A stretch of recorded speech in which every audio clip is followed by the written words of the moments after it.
Subscribe to our channel by clicking the subscribe button. Click the bell button and enjoy the latest uploads from our channel. نائبِ Ahmad مختار ہے غوث اعظم، نائبِ احمد مختار ہے غوث اعظم، اور سب ولیوں کے سردار ہیں غوث اعظم۔ قابل احترام معزز سامعین اور میری دینی و اسلامی ماں اور بہنوں، آج کی اس مجلس میں محبوب سبحانی کی سوانح حیات کے حوالے سے کچھ باتیں بیان کرنا ہے۔ پہلی بات، محبوب سبحانی کا قد و قامت بیان کرنا ہے۔ محبوب سبحانی نہ زیادہ لمبے تھے اور نہ ہی زیادہ پست قد، بلکہ درمیانی قد، دبلا پتلا جسم، گھنی اور لمبی داڑھی اور اونچی ناک والے تھے۔ دوسری بات، محبوب سبحانی کے اخلاق اور عادات۔ محبوب سبحانی رحمۃ اللہ علیہ ظاہری حسن کے ساتھ باطنی کمالات سے بھی متصف تھے۔ نیک طبیعت، تواضع انکساری، عمدہ عادات، نرم دل، سخی مزاج اور بہترین اخلاق اور کردار کے حامل تھے۔ کسی کو تکلیف، پریشانی اور مصیبت میں دیکھتے تو جب تک اس کی ضرورت پوری کر کے اس کو خوش نہ کرتے، آپ کو چین نہ آتا تھا۔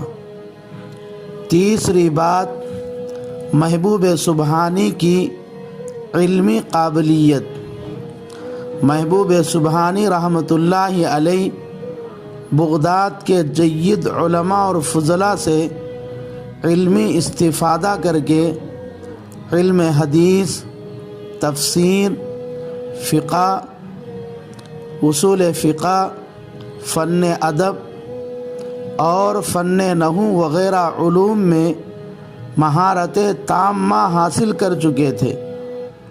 آپ کی علمی قابلیت کے لیے محبوب سبحانی کی تصنیفات فتوح الغیب اور غنیۃ الطالبین بین ثبوت ہیں۔ چوتھی بات، محبوب سبحانی کی درس و تدریسی خدمات۔ محبوب سبحانی رحمۃ اللہ علیہ نے اپنے قابل اساتذہ سے علمی پیاس بجھانے کے بعد آپ کے پیر و مرشد ابو سعید رحمۃ اللہ علیہ نے ایک مدرسہ آپ کی نگرانی میں دے دیا، جہاں بیٹھ کر محبوب سبحانی رحمۃ اللہ علیہ آنے والے بے شمار طلبہ علوم نبوت کو علمی تشنگی بجھاتے تھے۔ چنانچہ محبوب سبحانی حدیث، تفسیر، فقہ، اصول فقہ، مذاہب و مسالک ائمہ، اختلافات ائمہ اور تجوید وغیرہ اسباق پڑھاتے تھے۔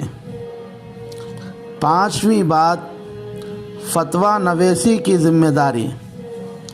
چونکہ محبوب سبحانی رحمۃ اللہ علیہ کا علم گہرا اور آپ کا مطالعہ وسیع تھا،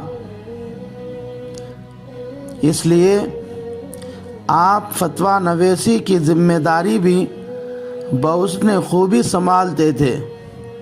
لوگ دور دور سے استفتاء لے کر آتے تھے۔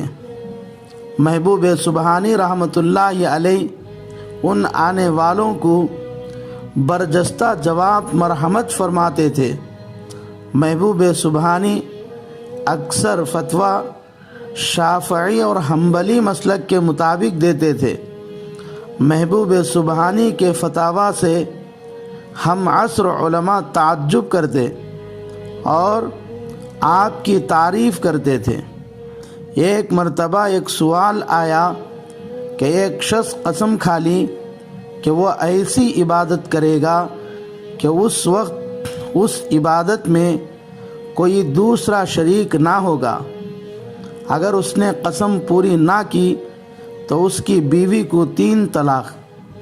مسئلہ بڑا پیچیدہ تھا، اس لیے علماء بڑے پریشان ہوئے، لیکن جب یہ مسئلہ محبوب سبحانی کے پاس آیا تو آپ نے جواب دیا کہ اس شخص کے لیے مطاف 7 چکر لگانے تک کے لیے خالی کرا دیا جائے تاکہ صرف وہ شخص تنہا کعبۃ اللہ کا طواف 7 چکر مکمل کرے۔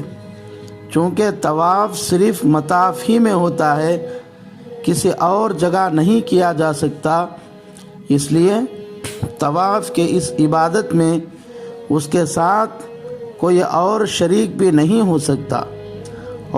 علماء نے جب یہ جواب سنا تو بہت خوش ہوئے اور آپ کو داد تحسین پیش کی، کیونکہ اس مسئلے کا حل صرف اسی ایک شکل میں تھی۔ چھٹی بات، محبوب سبحانی رحمۃ اللہ علیہ کا تصوف اور سلوک میں کمال پیدا کرنا۔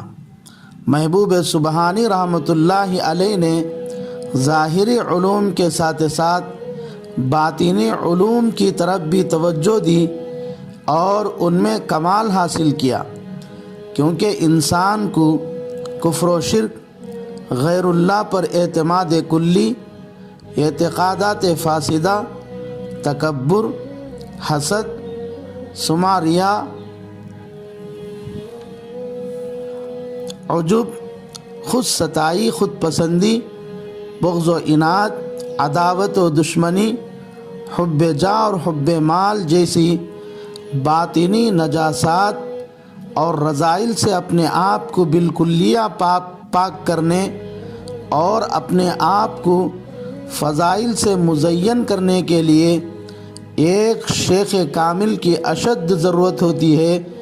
اس لیے محبوب سبحانی رحمۃ اللہ علیہ نے سب سے پہلے شیخ حماد علیہ الرحمہ سے، ان کے بعد شیخ ابو سعید رحمۃ اللہ علیہ کے دستے مبارک پر بیعت کر کے تصوف اور سلوک کے منازل طے کرنے لگے۔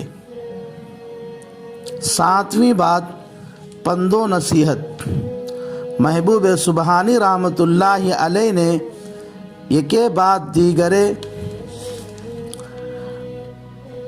شیخ حماد رحمۃ اللہ علیہ اور ابو سعید رحمۃ اللہ علیہ کی نگرانی میں اپنے نفس کی اصلاح، تربیت اور تزکیے سے فارغ ہو کر اپنے پیر و مرشد ابو سعید رحمۃ اللہ علیہ کے حکم اور اشارے پر جس مدرسے میں آپ درس دیتے تھے اسی مدرسے میں لوگوں کو پند و نصیحت کرنے اور ان کی اصلاح، تربیت اور تزکیہ کا کام شروع کرنے لگے۔ محبوب سبحانی رحمۃ اللہ علیہ کے پاس اتنی کثرت سے لوگ اپنی اصلاح کے لیے جمع ہوتے تھے کہ ان آنے والوں کے لیے جگہ تنگ ہو جاتی تھی۔ اس کام کے لیے محبوب سبحانی رحمۃ اللہ علیہ نے مستقل ایک سلسلہ قادریہ کی بنیاد ڈالی۔ دیکھتے ہی دیکھتے یہ سلسلہ دنیا کے چاروں طرف پھیل گیا۔ محبوب سبحانی رحمۃ اللہ علیہ نے اس میدان میں بہت ہی قلیل عرصے میں بہت سے رجال کار تیار کیے، جو آگے چل کر آپ کے سلسلے کو مضبوط، مربوط اور منظم کیا اور پوری دنیا میں پھیلایا۔ 8ویں بات، محبوب سبحانی رحمۃ اللہ علیہ کی کرامات۔ کسی ولی سے عادت کے خلاف کوئی بات ظاہر ہو تو اس کو کرامت کہا جاتا ہے۔ وَکرامات اولیاء حق، یعنی امت اولیاء اللہ سے صادر ہونے والی کرامتوں کو حق مانتی ہے۔ اولیاء اللہ کی کرامتوں میں سب سے زیادہ محبوب سبحانی رحمۃ اللہ علیہ کی کرامتیں ہیں۔ چنانچہ علامہ ابن تیمیہ اور شیخ عز الدین عبدالسلام علیہ الرحمہ نے لکھا ہے کہ جتنی کرامتیں محبوب سبحانی رحمۃ اللہ علیہ کی تواتر سے مشہور ہوئی ہیں اتنی کسی اور کی مشہور نہیں ہوئی۔ محبوب سبحانی کی کرامتوں میں سب سے بڑی کرامت یہ ہے کہ محبوب سبحانی کا وجود اسلام کے لیے ایک موسم بہار کی ہوا کی طرح تھا۔ چنانچہ محبوب سبحانی کی دلی توجہ اور زبان کی تاثیر سے لاکھوں انسانوں کو ہدایت ملی۔ محبوب سبحانی نے عالم اسلام میں ایمانی ایک نئی روح پیدا کر دی۔ کوئی مجلس ایسی نہیں ہوتی تھی جس میں کوئی نہ کوئی یہودی اور عیسائی اسلام قبول نہ کرتا ہو، بلکہ محبوب سبحانی رحمۃ اللہ علیہ کے وعظ اور بیان میں اللہ نے یہ کرامت رکھی تھی کہ آپ کا بیان سن کر ضرور کوئی نہ کوئی یہودی اور عیسائی بھی مذہب اسلام میں داخل ہو جاتا تھا۔ اسی طرح بہت سے شرابی، کبابی، چور، ڈاکو، زانی وغیرہ جرائم پیشہ لوگ بھی اپنے گناہوں سے سچی پکی توبہ کرتے تھے۔ بچپن ہی سے محبوب سبحانی رحمۃ اللہ علیہ سے کرامات کا ظہور ہونے لگا۔ آپ کی والدہ محترمہ فرماتی ہیں کہ محبوب سبحانی دودھ پینے کے زمانے ہی میں شریعت کے احکام کی اتنا احترام کرتے تھے کہ رمضان بھر دودھ نہیں پیا کرتے تھے۔ ایک بار شعبان کی 29 تاریخ تھی۔ آسمان ابر آلود رہنے کی وجہ سے چاند نظر نہیں آیا۔ محبوب سبحانی رحمۃ اللہ علیہ نے دوسرے دن دودھ نہیں پیا۔ تحقیق کے بعد معلوم ہوا کہ وہ رمضان کی پہلی تاریخ تھی۔ ابو محمد اخفش کا بیان ہے کہ میں سردی کے موسم میں محبوب سبحانی کے پاس جاتا تھا۔ آپ کے جسم پر صرف ایک چادر ہوتی تھی۔ لوگ ارد گرد بیٹھ کر آپ کو پھنکا ہلاتے تھے، پھر بھی آپ کے جسم مبارک سے پسینہ ٹپکتا تھا۔ 9ویں بات، محبوب سبحانی کا استغنا۔ محبوب سبحانی رحمۃ اللہ علیہ مالداروں، امیروں، وزیروں اور بادشاہوں سے دور رہتے تھے، یہاں تک کہ ان کا ہدیہ تک قبول نہیں کرتے تھے۔ ایک مرتبہ وقت کا بادشاہ محبوب سبحانی کے پاس آیا اور اشرفیوں کا ذخیرہ پیش کیا۔ محبوب سبحانی رحمۃ اللہ علیہ نے اپنی عادت کے مطابق انکار کر دیا، لیکن بادشاہ اصرار کرنے لگا تو محبوب سبحانی نے ان اشرفیوں میں سے صرف 2 اشرفی نکالے اور ان کو پتھر پر رگڑا تو ان سے خون بہنے لگا۔ محبوب سبحانی رحمۃ اللہ علیہ نے بادشاہ سے کہا، تم کو اللہ سے شرم نہیں آتی کہ انسانوں کا خون بہاتے ہو، ان کا مال کھاتے ہو، ان سے مال لے کر جمع کرتے ہو اور وہ مال میرے پاس لائے ہو۔ بادشاہ یہ منظر دیکھ کر بے ہوش ہو گیا۔ 10ویں بات، محبوب سبحانی رحمۃ اللہ علیہ کے ملفوظات کی تاثیر۔ محبوب سبحانی رحمۃ اللہ علیہ کے ملفوظات اور ارشادات میں سختی کے ساتھ توحید، اتباع سنت اور فکر آخرت کی تعلیم تھی۔ چنانچہ محبوب سبحانی رحمۃ اللہ علیہ نے اپنی وفات سے پہلے اپنے فرزند ارجمند کو بلایا اور وصیت کرتے ہوئے فرمایا کہ تجھ پر لازم ہے کہ تو صرف ایک اللہ کی عبادت کرے، اسی سے ڈرتا رہے، کسی اور سے نہ ڈرے، اپنی تمام ضرورتوں میں صرف اللہ کی طرف رجوع کرے، کسی اور سے امید تک نہ رکھے، جو کچھ مانگے اللہ ہی سے مانگے، کیونکہ یہی توحید کا تقاضا ہے۔ 11ویں بات محبوب سبحانی کی استقامت ہے۔ محبوب سبحانی رحمۃ اللہ علیہ استقامت کے پہاڑ تھے۔ راسخ علم، کامل پیروی اور غیبی تائید نے محبوب سبحانی کو اس مقام پر پہنچا دیا کہ آپ حق اور باطل، نور اور ظلمت، الہام صحیح اور شیطانی مکر و فریب کے درمیان پورا امتیاز حاصل کرنے لگے۔ اس لیے محبوب سبحانی پوری زندگی نفس و شیطان کے دھوکے سے محفوظ رہے۔ چنانچہ ایک مرتبہ ایک عظیم الشان روشنی ظاہر ہوئی جس کی وجہ سے آسمان کے کنارے بھر گئے۔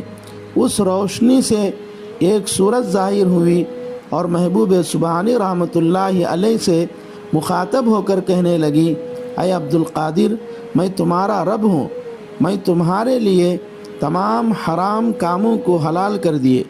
محبوب سبحانی رحمۃ اللہ علیہ نے جواب دیا، دور ہو جا مردود۔ اتنا کہتے ہی وہ روشنی تاریکی سے بدل گئی اور وہ صورت دھواں بن گیا، اور ایک آواز آئی، اے عبد القادر، خدا تعالیٰ تم کو تمہارے علم اور سمجھ کی وجہ سے بچا لیا، ورنہ میں اس طرح 70 صوفیوں کو گمراہ کر چکا ہوں۔ محبوب سبحانی رحمۃ اللہ علیہ نے یہ کہا، میرے اللہ کی مہربانی ہے، اس نے مجھے صرف اپنے فضل اور کرم سے گمراہ ہونے سے محفوظ رکھا ہے۔ آخر کار یہ علم و عمل کا مہتاب 90 سال کی عمر پا کر ربیع الثانی کے مہینے میں جاں آفری کے سپرد کرتے ہوئے ہمیشہ کے لیے غروب ہو گیا۔ محبوب سبحانی رحمۃ اللہ علیہ کے وفات کا مہینہ تو متعین ہے، لیکن تاریخ کے سلسلے میں اختلاف ہے۔ کسی نے 7 تاریخ لکھی، کسی نے 8 تاریخ لکھی، کسی نے 9، کسی نے 10، لیکن مشہور قول تو 11 ربیع الثانی 160 پر 5 ہجری ہے۔ نائب احمد